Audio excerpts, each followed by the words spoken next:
Welcome back to my YouTube channel. आज हम इस वीडियो में आपके सिलेबस का लास्ट टॉपिक कवर करने वाले हैं, इस्लाम इन इंडियन सब कॉन्टिनेंट। बाकी सारे टॉपिक जो हैं वो मैं ऑलरेडी कवर करा चुकी हूँ अपने चैनल पर। अगर कि आपने वीडियोस नहीं देखी हैं तो आप जाकर ये प्लेलिस्ट चेकआउट कर सकते हैं। डिस्क्रिप्शन में वैसे मैं लिंक डाल दूँगी, आप जाकर के डिस्क्रिप्शन से भी देख सकते हैं कि प्लेलिस्ट में सारे टॉपिक्स जो हैं ऑलरेडी जो है मौजूद हैं। तो जिन्होंने अब तक नहीं देखी हैं बाकी वीडियोस वो जाके देख लें। और बहुत सारे बच्चे जो हैं वो डेट में कंफ्यूज हैं कि आपकी एंट्रेंस डेट आखिर है क्या। तो 21 जून जो है वो आपकी एंट्रेंस डेट है और 8 जून जो थी वो प्रीवियस थी, जो कि चेंज कर दी गई थी। तो 21 जून को जो है आपको एंट्रेंस देने जाना है और आपका एंट्रेंस जो है वो आफ्टरनून में है। आई थिंक जो आपकी टाइमिंग है वो 2:30 या फिर 2 PM, आई थिंक 2:30 या 2 घंटे का पेपर है आपका। तो 2:30 to 4:30 जो है आपका एग्ज़ाम है। आई थिंक मैं इसको जो है एक बार आपको जो बाकी वीडियोस आएंगी, अभी एक दो वीडियो और हैं जैसे कि राइट्स पर हैं एक वीडियो आपकी, क्योंकि सिलेबस के अकॉर्डिंग जो है आपका पूरा ये लास्ट टॉपिक है, बट दो टॉपिक ऐसे हैं राइट्स पर जो क्वेश्चन पूछ लिए जाते हैं एग्ज़ाम में और वो भी आपको कवर करके जाना है ताकि आपको प्रॉब्लम ना हो। तो वो वाले टॉपिक जो हैं वो भी हम इंशाल्लाह जल्दी कवर कर लेंगे। आपको एग्ज़ाम में जो अब ज़्यादा टाइम रह नहीं गया है तो यहाँ पर जो है आपका टॉपिक यहाँ पर सिलेबस के अकॉर्डिंग सारी चीज़ें कवर हो जाएंगी। और सब्जेक्टिव पार्ट का जो है आपको क्वेश्चन पेपर वो नहीं दिया जाता है, उसी में आपको आंसर करना होता है वहाँ पर। इसीलिए आपको सब्जेक्टिव पार्ट जो बच्चे मुझसे कह रहे हैं कि मैम भेज दीजिए, तो वो मिलना इसीलिए मुश्किल होता है क्योंकि आपको जो है सब्जेक्टिव पार्ट में जो मिलता है वो पूरी एक बुकलेट मिलती है जहाँ सारे क्वेश्चंस लिखे होते हैं और वहीं जो है आपको आंसर करने की भी जगह दी गई होती है। तो इसीलिए वो सबमिट करा लेते हैं वहीं पर, तो इसीलिए जो है वो आपको नहीं मिलती कहीं पर भी सर्च करने पर। बट जो है आई थिंक 2017 में या 2016 में जो है सब्जेक्टिव के अलग से क्वेश्चंस जो दिए गए थे, तो वो वाला क्वेश्चन पेपर अवेलेबल है, तो उसके अकॉर्डिंग आपको आइडिया मिल जाएगा। और बाकी जो है वर्बली मुझे पता है कौन कौन से क्वेश्चंस आते हैं, तो उस तरीके से मैं आपको क्वेश्चंस का आइडिया दे दूँगी कि किस तरीके के क्वेश्चंस आते हैं एग्ज़ाम में। तो आपको वो सारी चीज़ें अच्छे से कवर करके जाना है। तो आज जो है इसका जो आपका टॉपिक है इस्लाम इन इंडियन सब कॉन्टिनेंट, जिसके लिए बहुत ज़्यादा रिक्वेस्ट आ रही थी मेरी। तो यहाँ पर जो है आपका वीडियो आज स्टार्ट करते हैं। Islam in Indian subcontinent. Today there are over 500 million Muslim throughout the Indian subcontinent, India, Pakistan और Bangladesh. Indian subcontinent means India, Pakistan और बांग्लादेश तीनों जगह के मुसलमानों को मिला करके यहाँ पे बात हो रही है। तो यहाँ पर ओवरऑल प्रेजेंट जो है 500 मिलियन मुस्लिम प्रेजेंट है आज के टाइम पर, making it one of the largest population centre of Muslim in the world. और यहाँ के मिला करके मुसलमान अगर इन तीनों जगह के मिला दिए जाएँ तो यहाँ पर जो है वर्ल्ड के लार्जेस्ट पॉपुलेशन बनती है मुस्लिम्स की। Since Islam first entered in India it has contributed greatly to the area and its people. तो यहाँ पर जो है बेसिकली यहाँ पर आप ओवरऑल थोड़ा सा व्यू देंगे कि अभी का क्या चल रहा है कि इंडियन सब कॉन्टिनेंट कितने मुस्लिम्स प्रेजेंट हैं और ये लार्जेस्ट पॉपुलेशन बनती है इन तीनों जगह के। क्या कहते हैं कि मुसलमानों को मिला दिया जाए तो ये मुसलमानों की सबसे ज़्यादा लार्जेस्ट पॉपुलेशन बन जाती है यहाँ पर। तो यहाँ पर जो है आपको सिर्फ इतना ही लिखना है इंट्रोडक्शन में, देन फिर उसके बाद आपको क्या लिखना है।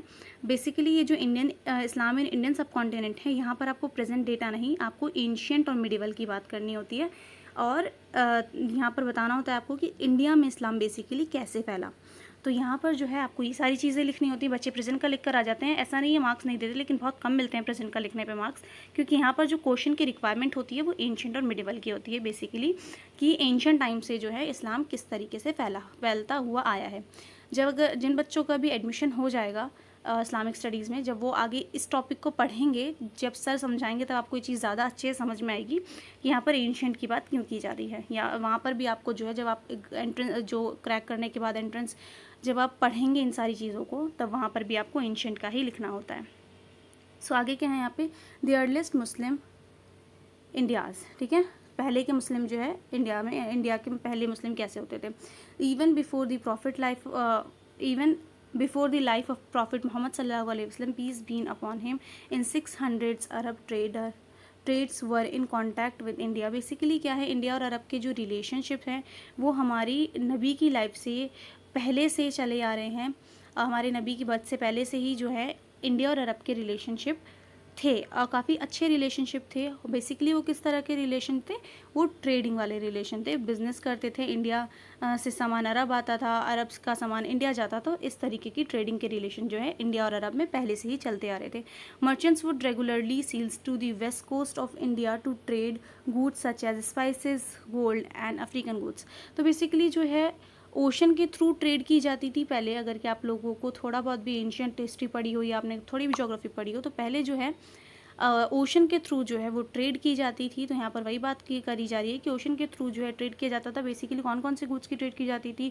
स्पाइसेस हो गया, गोल्ड हो गया, अफ्रीकन गुड्स हो गए, इन सारी चीज़ों की जो ट्रेड की जाती थी। Naturally when the Arabs began to convert to Islam they carried their new religion to the shore of India. Basically यहाँ पर क्या है, अरब में भी पहले इस्लाम नहीं फैला था हमारे नबी के आने से पहले। जब हमारे नबी ने इस्लाम की दावत देना शुरू किया तो अरब में बहुत तेज़ी से इस्लाम फैला, और अरब का जो है इंडिया से ऑलरेडी कनेक्शन था, आना जाना लगा रहता था वहाँ के मर्चेंट्स का। तो जब अरब ट्रेडर जो है वो इंडिया आते थे, तो वहाँ पर जब इंडियंस ने देखा कि इनका रिलीजन चेंज हो गया है, तो जितने भी लोग जो कन्वर्ट हुए थे अरब जो इस्लाम में कन्वर्ट हुए थे, उन्होंने बेसिकली यहाँ पर आके लोगों को समझाया, बताया।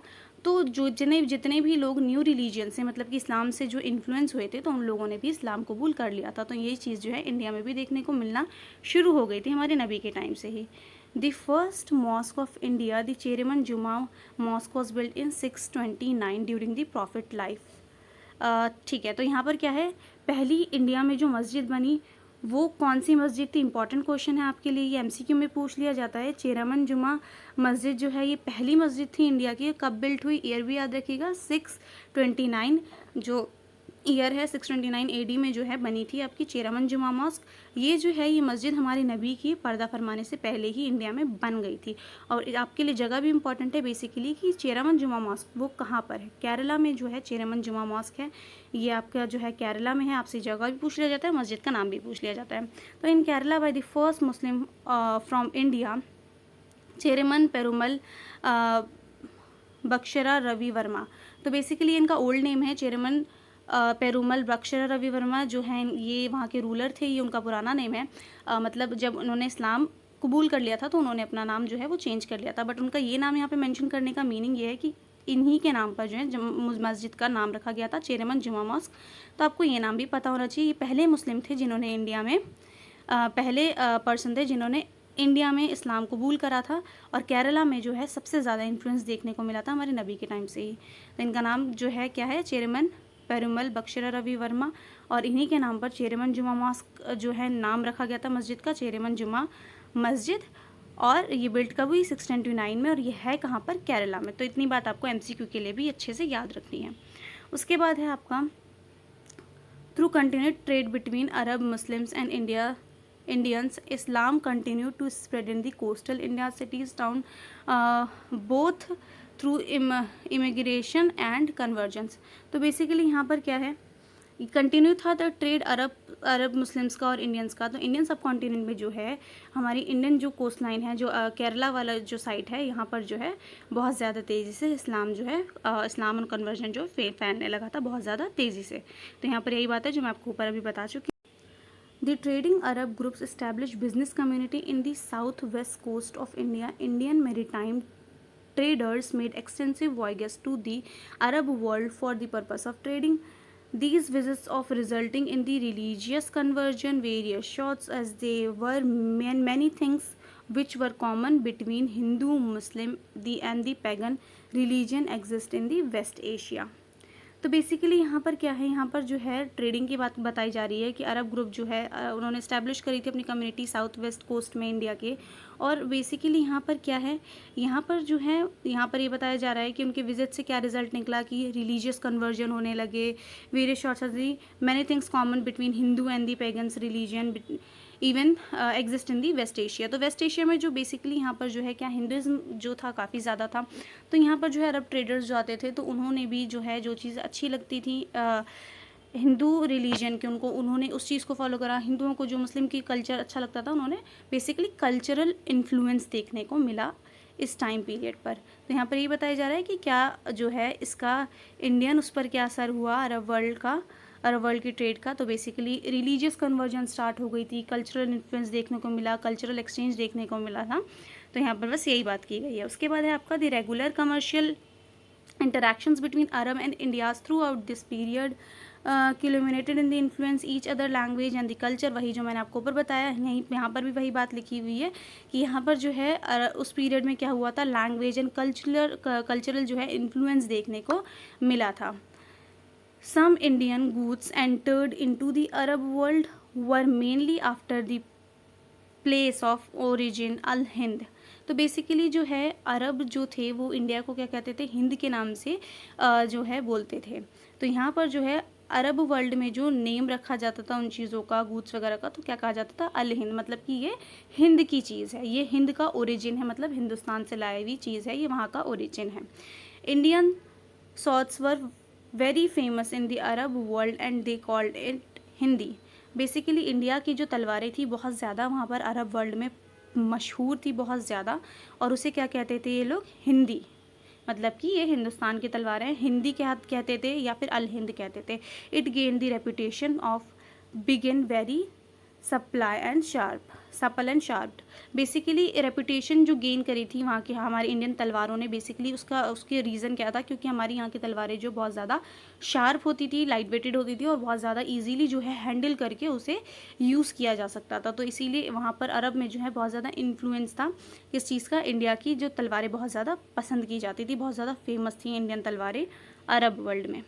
उसके बाद है आपको on the other hand many Arab goods were imported to India like palm and horses for Basra king. Sri Lanka used to import alcohol from Iraq, precious diamond and fishes were also imported to India. तो basically यहाँ पर क्या बताया जा रहा है कि अरब में तो इंडिया के तलवारें, स्पाइसेस, ये सब जो हम ऑलरेडी ऊपर भी पढ़ चुके हैं कि स्पाइसेस वगैरह बहुत ज़्यादा पसंद किया जाता था। यहाँ पर तलवारों का भी जिक्र किया गया है कि तलवारें बहुत ज़्यादा पसंद की जाती थी। फिर यहाँ पर क्या बताया जा रहा है कि ऑन दी अदर हैंड, साथ ही साथ दूसरी तरफ अगर हम देखें तो अरब की चीज़ें भी इंडिया में जो है इम्पोर्ट कराई जाती थी, जैसे कि पाम हो गया, मतलब कि खजूर हो गए, घोड़े हो गए, तो ये सारी चीज़ें इंडिया में बहुत ज़्यादा पसंद की जाती थी। और किंग ऑफ श्रीलंका जो थे वो इंपोर्ट कराते थे क्या, किस चीज़ का, अल्कोहल का, ईरान से, प्रीशियस डायमंड का, फिशेस का इंपोर्ट की जाती थी ये सारी चीज़ें इंडिया में। तो आपको ये सारी चीज़ें अच्छे से याद रखनी है। Despite trade relation, Islam also spread in India through Arab rulers. The first great expansion of Islam into India came during the Umayyad dynasty of caliph, who were based in Damascus in 1714. The Umayyads appointed a young 17-year-old man for Taif to extended Umayyad control in Sindh. Muhammad bin Qasim, he acquired control over Sindh in 1712 AD.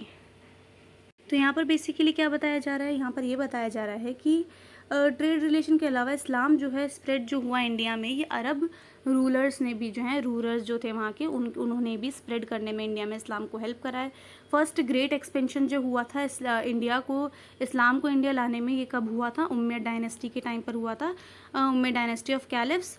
तो basically वहाँ के जो rulers होते थे क्या, उन्हें क्या कहते थे, कैलिफ, उम्मयद डायनेस्टी के टाइम पर ही हुआ था, जो कि कहाँ पर थे, बेस्ड इन डेमेस्कस। वो कहाँ पे बेस्ड थी, डेमेस्कस में बेस्ड थी। और ईयर क्या है, in 1711 Umayyads appointed a young 17-year-old man.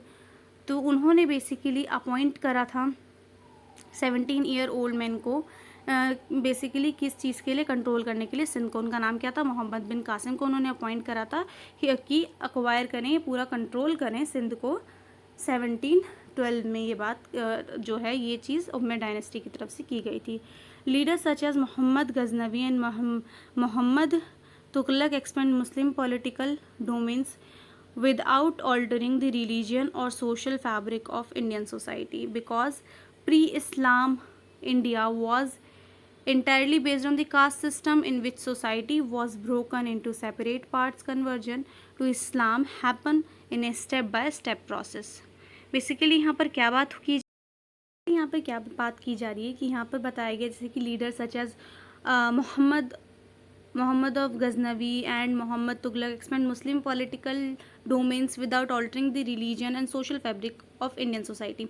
तो बेसिकली यहाँ पर क्या है कि आपकी जो पहली मुस्लिम डायनेस्टी जो थी इंडिया में, वो कौन सी थी, दिल्ली सल्तनत थी, जो कि मोहम्मद बिन कासिम ने जो है उसको स्प्रेड करा था इंडिया में। तो उसके बाद जो है पॉलिटिकल डोमेन के लेवल पे भी इंडियन सोसाइटी में जो है इस चीज़ का जो है, जब किसी मुस्लिम ने इंडिया पे रूल करा तो उस चीज़ का जो है काफ़ी ज़्यादा लोगों में असर देखने को मिला। लोग बहुत ज़्यादा अट्रैक्ट होने लगे थे, जो इंडिया के मुस्लिम्स थे वो बहुत ज़्यादा जो थे अट्रैक्ट होने लगे थे इस्लाम की तरफ, जो बाद में मुस्लिम बने। तो जो इस तरीके का इन्फ्लुएंस भी जो है आपको देखने को मिला। तो यहाँ पर पॉलिटिकल इन्फ्लुएंस, पॉलिटिकल डोमेन भी आपको देखने को मिलता है।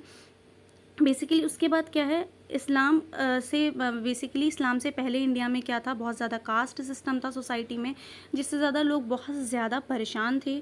स्पेशली जो लोअर कास्ट के लोग थे, जिन्हें बहुत ज़्यादा टॉर्चर किया जाता था कास्ट सिस्टम के नाम पर, वो बहुत ही ज़्यादा इस चीज़ से बहुत ज़्यादा परेशान हो चुके थे, अपने रिलीजन से बहुत ज़्यादा इरिटेट हो चुके थे।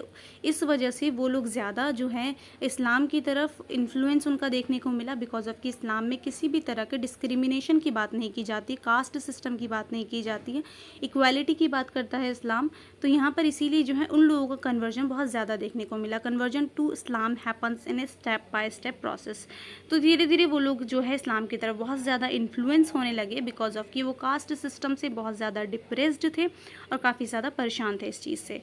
तो बेसिकली उसके बाद क्या होता है, often entire caste would convert to Islam at a time. कुछ समय के बाद जो है मोस्ट ऑफ दी जो इनकी जो इंटायर पूरी कास्ट होती थी वो इस्लाम में जो है कन्वर्ट हो गई। This would happen for many different reasons. इसके जो हैं इस चीज़ के होने के बहुत ज़्यादा डिफरेंट रीजंस है। Often however the equality Islam provide was more attractive than the caste system organize the racism. Basically इसका जो सबसे ज़्यादा जो अट्रैक्ट जो हुए लोग बिकॉज ऑफ क्यों हुए, क्योंकि इस्लाम जो है इक्वालिटी की बात करता है, जो कि मैं आपको पहले भी ऊपर बता चुकी हूँ ये चीज़ कि यहाँ पर क्या है, इस्लाम जो है इक्वालिटी की प्रोवाइड की बात करता है। इसीलिए इस चीज़ की वजह से जो कास्ट सिस्टम की वजह से लोग परेशान थे, ये लोग बहुत ज़्यादा अट्रैक्ट होने लगे इस्लाम की तरफ। In the caste system who you are born to determine your position in the society. Basically caste system में क्या होता था, ये सबको पता होगा, आई होप कि आप लोगों को पता होगी ये चीज़। कास्ट सिस्टम में क्या होता था कि अगर आप कोई भी, जैसे कि बाय बर्थ देखा जाता था कि वो किस घर में पैदा हुआ है, उसकी वो कास्ट होगी और आगे जाकर सोसाइटी में उसके हिसाब से उसकी पोजीशन होगी। जैसे कि अगर कोई सोल्जर के घर में पैदा हुआ है तो वो सोल्जर ही बनेगा, अगर उसे टीचर बनना है तो वो टीचर नहीं बन सकता, उसे डॉक्टर बनना है तो वो काम नहीं कर सकता। अगर वो सोल्जर के घर में पैदा हुआ है तो वो सोल्जर ही बनेगा। अगर कोई टीचर के घर में पैदा हुआ है और उसे सोल्जर बनना है तो वो काम नहीं कर सकता, वो टीचर के घर में पैदा हुआ है तो वो टीचर ही बनेगा। तो इस तरीके की डिस्क्रिमिनेशन जो है सोसाइटी में बहुत ज़्यादा देखने को मिलती थी उस टाइम पर, बिकॉज ऑफ कि जिस घर में आप पैदा हुए हैं, जहाँ पर आप बॉर्न हुए हैं, उसके हिसाब से सोसाइटी में आपकी पोजीशन जो है वो डिसाइड की जाती थी।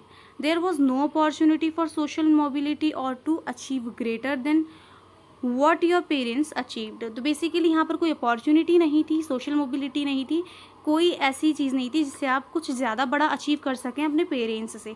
तो जैसे कि अभी आपके पास अपॉर्चुनिटीज़ होती हैं, बहुत ज़्यादा सोर्सेज हैं कि आप कुछ भी कर सकते हैं। आपके पेरेंट्स जो हैं अगर लोअर क्लास से भी बिलोंग करते हैं तो आप पढ़ लिख करके अपनी किस्मत बदल सकते हैं, आप उस चीज़ को हायर अप कर सकते हैं, आप आगे जाकर पढ़ लिख करके काफ़ी ऊँची पोस्ट पर भी बैठ सकते हैं। तो उस टाइम पर ऐसा कुछ भी नहीं था। अगर आपके पेरेंट्स जो हैं वो, अगर किसी के पेरेंट्स उस टाइम पर अगर जो है सफाई का काम करते थे तो उन्हें भी वही काम करना है, वो पढ़ लिख करके आगे कुछ नहीं कर सकते हैं। तो इस तरीके की चीज़ें जो सोसाइटी में जो है उनके पास कोई अपॉर्चुनिटी नहीं थी, इसीलिए जो है इस्लाम की तरफ उनका बहुत ज़्यादा अट्रैक्शन देखने को मिला, बिकॉज ऑफ कि इस्लाम जो है वो इक्वालिटी की बात करता है। By converting to Islam people had to opportunity to move up in society and no longer were subservient to Brahmin caste. तो बेसिकली यही रीज़न था जो मैं आपको इतनी देर से समझाने की कोशिश कर रही हूँ कि अपॉर्चुनिटी नहीं थी सोसाइटी में ब्राह्मण कास्ट सिस्टम की वजह से। जब इस्लाम उन्होंने कबूल करा तो उसके बाद उनके पास अपॉर्चुनिटी थी अपने आप को सोसाइटी में ऊपर करने की। तो ये एक रीज़न था सबसे बड़ा कि कास्ट सिस्टम की वजह से लोग जो डिप्रेस थे, बहुत ज़्यादा परेशान थे, उन लोगों ने सबसे ज़्यादा जो है इस्लाम को पसंद करा था इंडिया में। तो आई होप कि ये सारी चीज़ें जो हैं आपको अच्छे समझ में आ गई होगी। ये आपके सिलेबस के अकॉर्डिंग लास्ट टॉपिक था, ये कवर हो चुका है। इंशाल्लाह जो है आप लोग परेशान हैं एमसीक्यू की सीरीज़ के लिए, तो वो भी इंशाल्लाह जल्दी ही स्टार्ट हो जाएगी। आई थिंक 1-2 दिन में जो है आपकी जो सीरीज़ है एमसीक्यू की वो भी मैं अपलोड करने की पूरी कोशिश करूँगी, ताकि आपका एग्ज़ाम जो है अच्छे से अच्छा हो सके। And best of luck for your exam. Channel को अब तक सब्सक्राइब नहीं करा है तो सब्सक्राइब कर दें, बेल आइकन पर प्रेस कर दें, ताकि आने वाली हर वीडियो का अपडेट आपको मिलता रहे।